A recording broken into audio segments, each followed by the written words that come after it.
Hey everyone, I'm Shaun Hagen, CEO of CartonCloud, and welcome to another week of This Week in Logistics.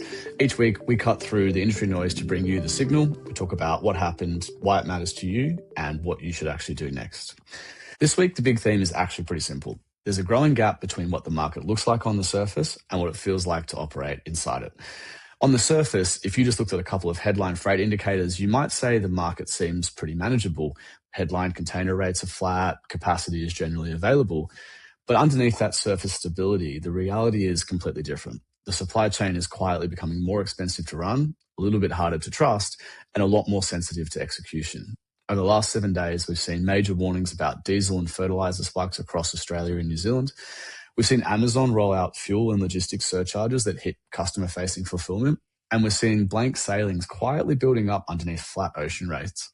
It's not a collapse, it's not panic, but it's a relentless, quiet margin squeeze. And for operators, that matters because this is usually the kind of environment where mediocre businesses say the rates look okay and then get caught by service misses, surcharge creep, and margin compression a few weeks later. But first, let's hit the news desk and get you caught up. We have a news-heavy cycle this week across multiple regions, so let's run through the top stories moving the needle. On the ocean freight side, Drewry's April 2nd World Container Index was flat at $2,287 per 40-foot container. But here's the catch. Over the next 5 weeks, they expect 46 blank sailings out of 705 scheduled departures. We're going to deep dive into this illusion of stability in deep dive number 2.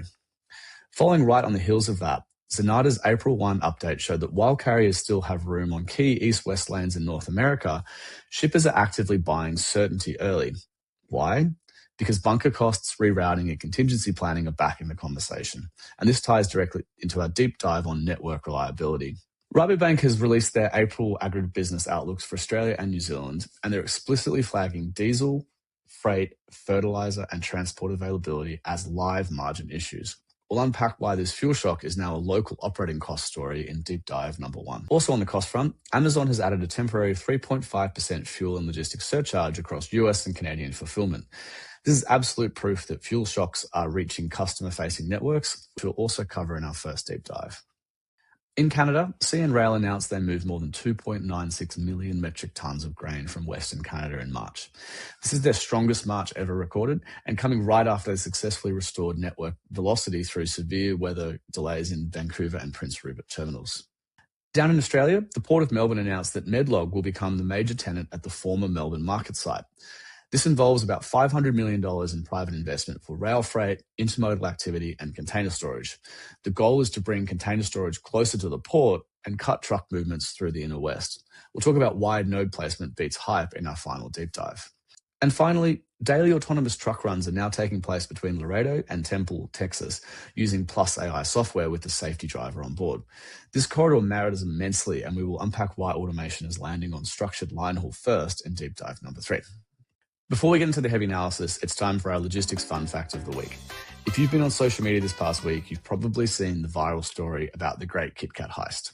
Sometime in late March, a truck carrying 12 metric tons of chocolate, that's over 413,000 special edition Kit Kat bars, completely vanished while in transit between a factory in Italy and a logistics hub in Poland. Thieves literally intercepted the truck, restrained the driver, and made off with the entire 12-ton load. But here's where supply chain visibility angle comes in. Nestle didn't just file an insurance claim and go quiet. Because every single production batch is serialized, they actually launched a public stolen Kit Kat tracker online. They're asking customers across Europe to type in the 8-digit batch code on their candy wrappers. If the code matches the stolen database, the system flags it to help authorities trace where the black market inventory is being dumped. So it's not just a funny PR story, it's a masterclass in using standard track and trace logistics to crowdsource a criminal investigation. All right, from hijacked chocolate back down to your daily profit and loss, let's get on to our first deep dive. Let's start with the most dangerous operating lesson this week, the surcharge trap. A lot of people still talk about freight markets as if the only thing that matters is the line haul rate. From an operator perspective, that's becoming a dangerously incomplete view. Look at the news we just covered. This week's real signal is cost layering, not one dramatic disruption. Fuel, bunker, fertilizer, and surcharge stories are all showing up together, and none of them alone screams crisis. But together they tell you where the supply chain is becoming more expensive to run and much harder to plan with confidence. Looking at Rabobank's April updates for Australia and New Zealand, they're saying effectively the same thing for both markets.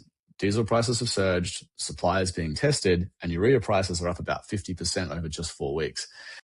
In Australia, they're warning that transport availability will need to be managed carefully in months ahead. In New Zealand, they explicitly flag fuel, fertilizer, and freight together as the combined operating pressure. And that matters because it tells you this is no longer just an international shipping or geopolitical headline. It's a local margin story, it's a cartage story, and it's a customer pricing story. Even if ocean rates do not explode, local transport and seasonal planning can still get squeezed badly through these fuel and input channels.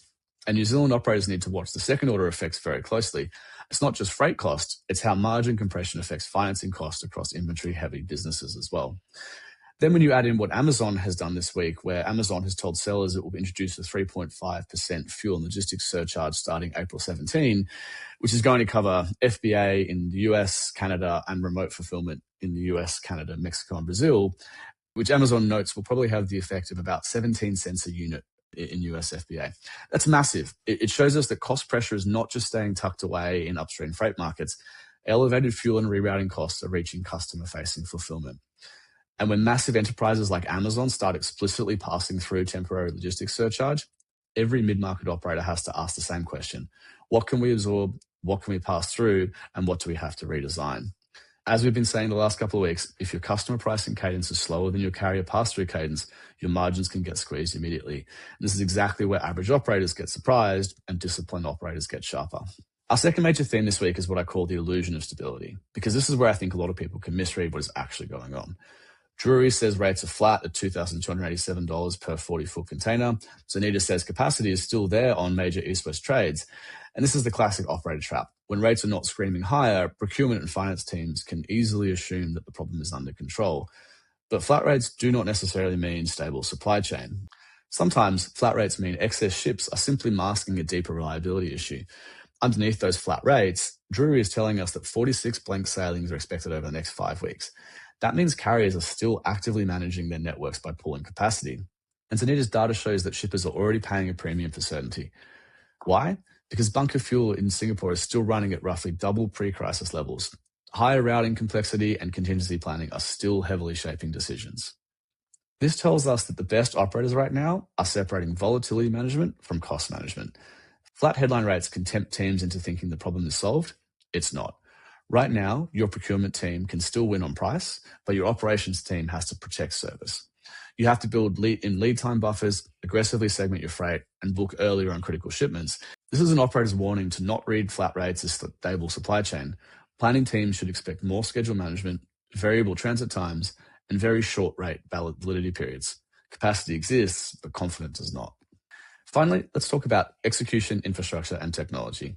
There are 3 stories this week that, on the surface, look completely different. One is urban freight infrastructure in Melbourne. One is autonomous trucking on the US-Mexico corridor. And one is CN Rail hitting a grain record in Canada. But underneath, the pattern is exactly the same. Operators are investing through uncertainty, but only where execution improves. Look at the Port of Melbourne and Medlog redevelopment. $500 million of private investment is going into rail freight, intermodal activity, and container storage in West Melbourne. The Victorian government is explicitly framing this as a move to bring container storage closer to the port and cut truck movements through the inner west. This is the exact kind of infrastructure that improves slot utilization, reduces empty container drag, and takes wasted truck legs out of the metro network. For 3PLs, it's a massive reminder that the next major efficiency gains may come from physical node placement and not just software. Now, look at the Laredo autonomous truck story. Daily autonomous truck runs are happening between Laredo and Temple, Texas, right on the I-35 corridor. The trucks are reportedly handling around 92% of the driving duties. This is no longer a futuristic pitch deck, but notice where it's happening. Autonomy is not arriving first in messy, unpredictable last-mile environments. It's showing up exactly where operators need it. Predictable, high-volume, long-haul corridors with clear handoff points. Infrastructure and automation are only valuable where they remove handoffs and wasted miles. The Melbourne project matters because it shortens port-adjacent moves. The Laredo pilot matters because it targets repeatable cross-border line haul. The CN Rail grain record matters because it proves that resilient inland execution is the difference between absorbing volatility and amplifying it. The common pattern is not innovation in the abstract, it's removing friction from known high-volume flows. So if the market is full of flat rates, rising costs, and a quiet squeeze on execution, what do you do on Monday morning? Well, here's your 3-part operator playbook for the week. Number 1, segment your freight by consequence. In a noisy market, if you manage all freight the same way, you overpay for non-critical freight and underprotect critical freight. Separate your must-arrive freight from your can-wait freight. Protect your highest consequence freight first by booking earlier and adding lead time buffers. Number 2, price faster. Audit every fuel and accessorial pass-through in your network this week. Look at line haul, cartage, parcel, and fulfillment. If diesel, bunker, and fulfillment fees are all moving, waiting until the monthly review to discuss pricing is too late. Number 3, remove one wasted handoff. In uncertain markets, removing friction is more valuable than adding sophistication. Find one empty move, one poor node placement, one bad handoff in your dock scheduling, and fix that. For your watch list next week, keep an eye on fuel pass-throughs, whether carriers' blank sailings turn into actual service deterioration, and whether we see early signs of booking softness. The headline is not that logistics is breaking. The headline is that logistics is quietly getting harder to run well. I'm Shaun Hagen, and this has been This Week in Logistics. Spot the pattern early, simplify faster, and I'll see you next week.